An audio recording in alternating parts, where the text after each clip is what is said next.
Hello, today we will discuss about ferromagnetic materials and the domain theory of ferromagnetism. So at first, what are ferromagnetic materials? So ferromagnetic materials are the substances that can retain a magnetic field even when there is no external magnetic force applied. So this is one of the special character for a magnetic material. When in the absence of magnetic field, there will be some magnetic field retained inside the magnetic material.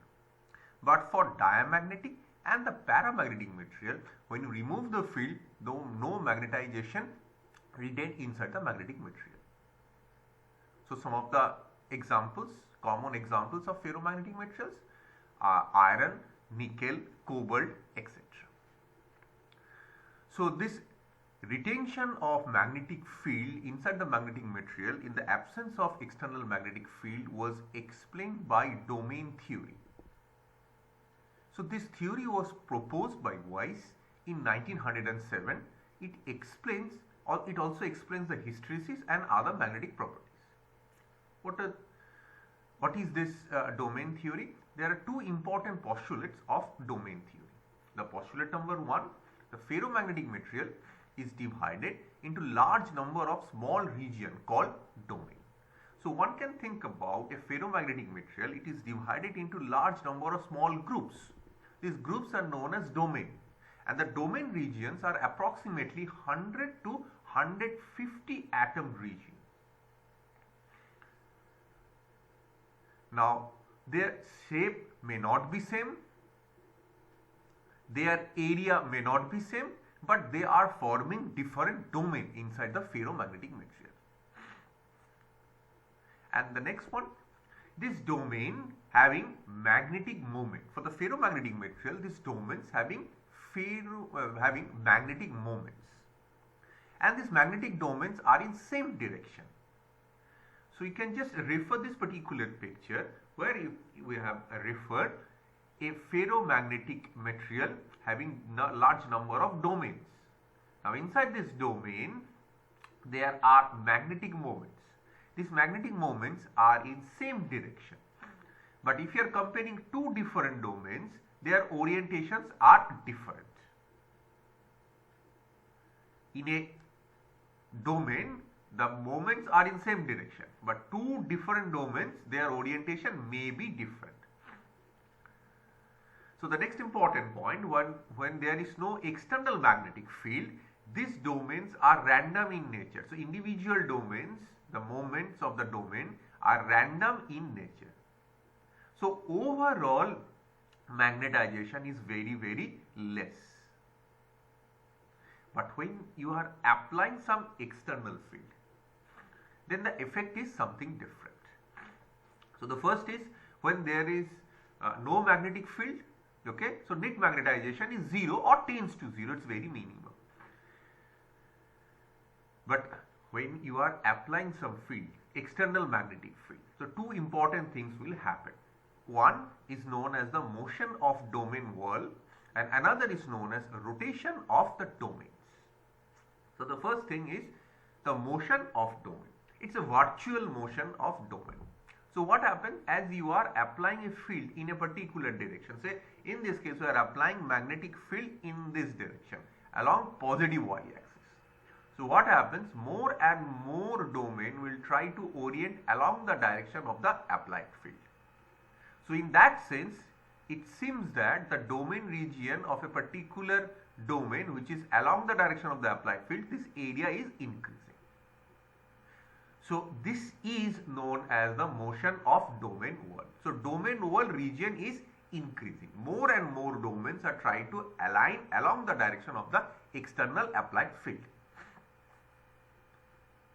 Now the next one, initially there was no field, then you have applied certain amount of field, the domains are trying to orient along this direction, but if you keep on increasing the field, so there will be rotation. Actually, so you can just refer these two domains. One is in this direction, another is in this direction. So when you are applying the field, so this will try to orient along the direction of the applied field, and this will also be trying to orient along this direction.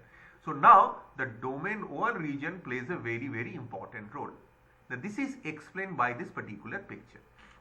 You can see These are initially in this direction, but as we are applying the field, they are trying to orient along this direction. Okay, so along this particular direction.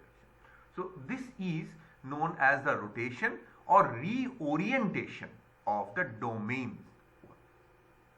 A domain wall gradually reorients individual moment across a finite distance when you are applying sufficiently large magnetic field. So this was the theory, the domain theory, which was proposed, which was just try to explain why the magnetic moment will be retained over there. Now the next part is mathematically we need a proof for this particular type of magnetic material. So the next part of the mathematical relation was given by Curie Weiss law. So what is this Curie Weiss law? It's basically a mathematical expression for the domain theory. So this theory is the extension of the Curie's law of paramagnetic material. As for the paramagnetic material magnetization is concerned, the relation was derived in this form. So the magnetization of a paramagnetic material is equal to N is the number of the moments, total number of moments, magnetic moment, mu 0, mu B, where mu B is the Bohr's magneton, H is the applied field divided by 3 kBt, which was modified by Weiss. What he did, he made this H, that applied field, as the net field, which was given as applied field plus gamma m. So gamma is known as field constant. Gamma is known as field constant. So now m is given by n mu 0 mu b square h net divided by 3 kBt. Kb is the Boltzmann constant. Now just replace this one. H net is equal to h plus gamma m. Just replace this one. Now when you are solving this thing, this relation n mu 0 mu b square divided by 3 kb is known as the Curie constant. So we have written at capital C. It's a standard form of writing this Curie's law. So one can just write m is equal to C divided by T, and h net is equal to given as h plus gamma m. So this can be written as Ch by m plus C gamma m by T. Now you can see in left hand side we have m, in right hand side you are also having m over there. So just rearranging, m minus of C gamma m by T equal to Ch by m, just rearranging this one. Now you can take common m from this thing. So left hand side there will be m and right hand side there will be h. So in the next line it comes with m taken common, it's 1 minus C gamma by T, this is equal to Ch by T. This is equal to Ch by T. Now m by h, we can just divide this one, this becomes m by h. This is equal to C by T divided by 1 minus C gamma by T. So just taken common from this one, so you can take T over there, so T and T will be cancelled out. So what is left with? C divided by T minus gamma into C. And m by h is known as the chi, the susceptibility of a magnetic material. In this case, this is ferromagnetic material. So susceptibility of chi, this is equal to C divided by T minus gamma C. So gamma C sometimes is represented by theta or it is represented by Tc. This is known as the Curie temperature. So the ferromagnetic susceptibility is given as chi is equal to m by h, this is equal to C divided by T minus theta or C divided by T minus Tc, where C is the Curie constant and this is known as the Curie temperature. Now this particular relation plays a very important role.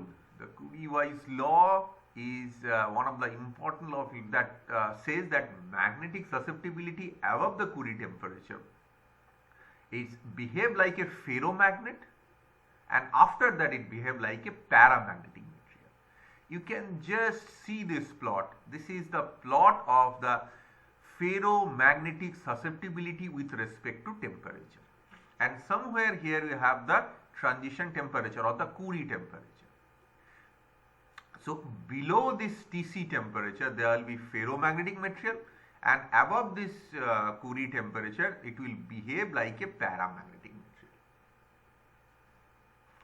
So for different magnetic material the Curie temperature is different. So the phase transition from ferro to para, it depends on this Curie temperature. Now another important part is known as the hysteresis. As the ferromagnetic material, it retain its magnetization. So there is a chance of hysteresis. Now hysteresis is a plotting between magnetization and the applied field. Now for simplicity, what we have done, along y-axis we are plotting M, the magnetization of the ferromagnetic material, and along x-axis we are plotting H, the applied magnetic field. So what happened? This will be explained by the domain theory. So at the center where H equal to 0 and M is equal to 0 or very minimum. So what we are assuming that here H, no external field, H 0, and M is also minimum, this is equal to 0. So as per the domain theory, the moments will be random in nature. So overall magnetization is very less or tends to 0. But as we are applying the external field, so magnetization increases. So what is the meaning of magnetization? The domains will try to orient along the direction of the applied field.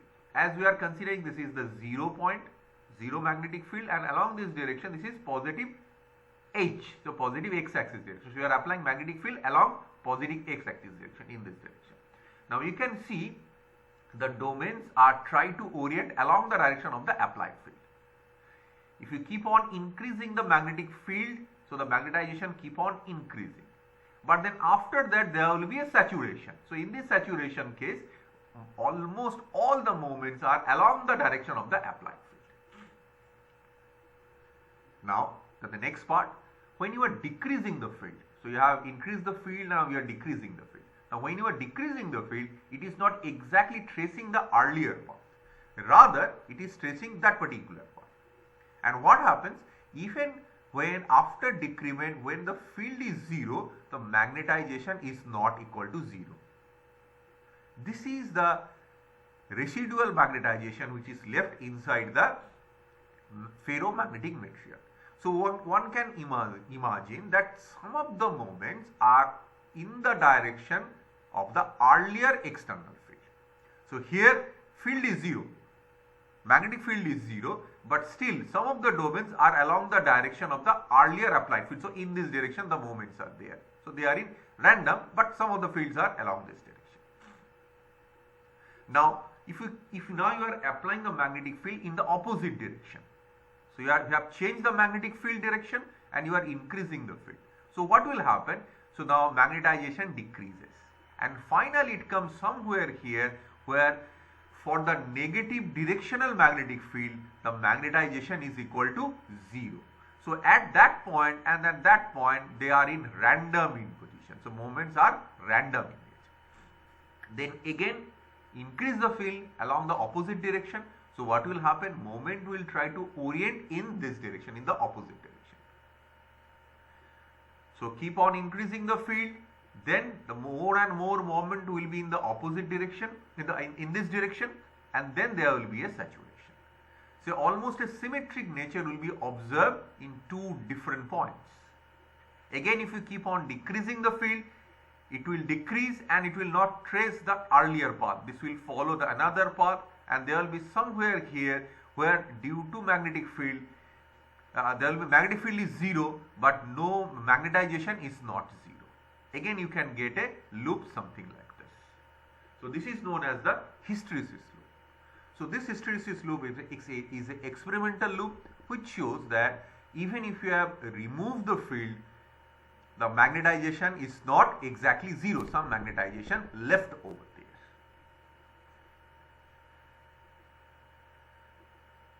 Now this is the GI file which explains the thing. For ordinary magnetic material, with paramagnetic material, if you have changed the direction of the magnetic field, so magnetization varies something like this. Okay, so it's normally a straight line, it's almost following its path. But for the ferromagnetic material, you can see it is tracing a path. So in one direction when you are applying, so magnetic field increases, you have the saturation, it decreases and it is forming a loop. This is known as hysteresis loop. Now some of the important points related to this. Obviously at the center this will be randomness. Okay. Then the point A, which is known as the saturation. So what happens in this point? So here you are applying field along this direction. Almost all the moments are along this particular direction. Now this particular point B is known as retentivity. So what this means, the retentivity, this is comparable to this particular point. What is the meaning of this one? Here magnetic field is 0 but magnetization is not equal to 0. Magnetic field is 0 but magnetization is not equal to 0. This is the important property of ferromagnetic material. So it is retaining some of the magnetic field. So this retainment is known as retentivity. Okay, this point is known as retentivity. For different magnetic material, the height of the retentivity line is different. And somewhere here, what happens here? So in this point, magnetic field becomes 0 due to the opposite direction of magnetic field. This is known as coercivity.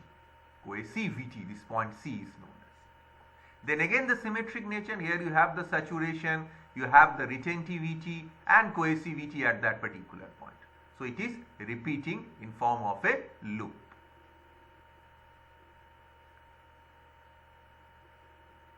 So the most important part, retentivity and coercivity of a ferromagnetic material. So retentivity is that amount of magnetization present when external magnetic field is removed. So when there is no external magnetic field is removed, external magnetic field is removed, but some amount of magnetization left. This is known as retentivity. And the second one, coercivity, is known as the amount of reverse external magnetic field which requires to demagnetize the substance completely is known as the coercivity of the substance. So here you are demagnetizing the substance. That means you are making magnetization inside the magnetic material is almost equal to 0. So in this particular picture, so this point, the point B is known as retentivity, how much magnetization is retained inside the magnetic material, and coercivity, it is the point where due to the opposite direction of magnetic field, the magnetization is 0. It's a demagnetized point. Now a very important thing, the size of the loop indicates how much energy is lost in the magnetic material. So larger the loop indicates the greater loss. So the size of the loop, the area inside the loop, it indicates how much loss is there. Now depending on the size of the loop, one can divide ferromagnetic material into two parts. One is known as soft magnet, another is known as hard magnet. So from this particular picture, it is very clear in case of soft magnet, the area covered inside this thing, inside the loop is very, very less. Whereas in case of hard magnet, the loop is quite large. So the loss inside the hard magnetic material is very large in comparison to soft magnetic material. There are a number of uses of this soft magnet. They can be used for transformer, for the inductors and for other EM devices. Normally irons, silicon alloys, nickel iron alloys or iron, they are the soft magnetic materials. Whereas the hard magnet, they are having large loop, obviously the loss here is very high, but the retentivity and coercivity also very, very large. So this can be used for the different applications. They can be used for the permanent magnets for the speaker, they can be used for the electric motors, okay, and some of the storage devices can be used by this hard magnet. They are mainly alloys composed of iron, cobalt and aluminium.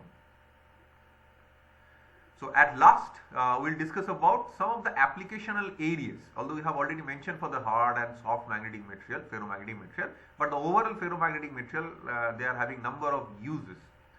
In electronics, obviously in case of different electronics devices like hard disks, loudspeaker, transformer, and for electric motors. Okay, so they can be used over there. For information sharing, they can be used. Obviously, the memory devices are the main thing is for the magnetic materials. For information processing, we need to apply the magnetic field. That effect of the field will be converted in terms of data. They can be used for the permanent magnet, which is a very important use for production of alternative current. And then there will be use of magnetic strip and memory, all the cards, ATM cards, and for the credit cards you can see the magnetic strip, they are of ferromagnetic material. There are other non-destructive tests were used for by using this by using ferromagnetic materials. And there are two important medical applications. All the MRI scanning, magnetic resonance image were taken by the help of the ferromagnetic material. And there is another important part, drug and cell separation. So when you have to give drug to a particular cell, so in this case you need to separate the other cells in this case. So ferromagnetic material helps us to do these things. So thank you. So today we have discussed about ferromagnetic material and the domain theory. Thank you.